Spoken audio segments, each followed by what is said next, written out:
எங்க இருந்து இவ்வளவு தண்ணி வருது? நாளை வீட்டுல இருந்து மழையா? ரொம்ப வெளியே ரொம்ப அதிகமாக மழை இருக்கு. எங்க இங்க பாருங்க, கொஞ்ச நேரம் தண்ணி கூட இங்க வந்துடும். எங்க உட்காந்து பாக்குறது? அப்படி ஏன் சொல்லிட்டு இங்க உட்காந்து படம் பாக்கல.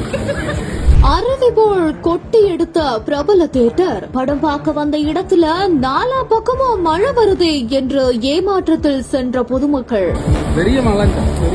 ஒவ்வொரு ஊர்லயுமே இருக்கக்கூடிய திரையரங்கமும் தனி சிறப்பை தாங்கி இருக்குது அப்படின்னு தான் சொல்லணும். நவீன காலத்துக்கு ஏத்த மாதிரி திரையரங்குகளும் புதுப்பித்து புது பொழிவை கொண்டு இயங்கிட்டு வராங்க. அந்த வகையில தான் கோவை மாவட்டம் அவினாசி சாலையில இருக்கக்கூடிய ஒரு தியேட்டர்ல இந்தியாவிலேயே லேசர் தொழில்நுட்பத்தோட கூடிய ஐமேக்ஸ் திரையரங்கம் முதல் முறையா அமைக்கப்பட்டுச்சு. துல்லியமான கிறிஸ்டல் கிளியர் படங்களை பார்ப்பதற்கான புதிய அனுபவத்தை வழங்கக்கூடியது அப்படின்னு சொல்லப்படுது. 10, 11 மற்றும் 12ஆம் வகுப்பு பொதுத் தேர்வில் அதிக மதிப்பெண்கள் பெற்று வெற்றி பெற அனைத்து மாணவர்கள் கையிலும் இருக்க வேண்டிய ஒரே கைட் சுறா கைடு இப்பொழுது விற்பனையில் அனைத்து புத்தக கடைகளிலும் கிடைக்கும்.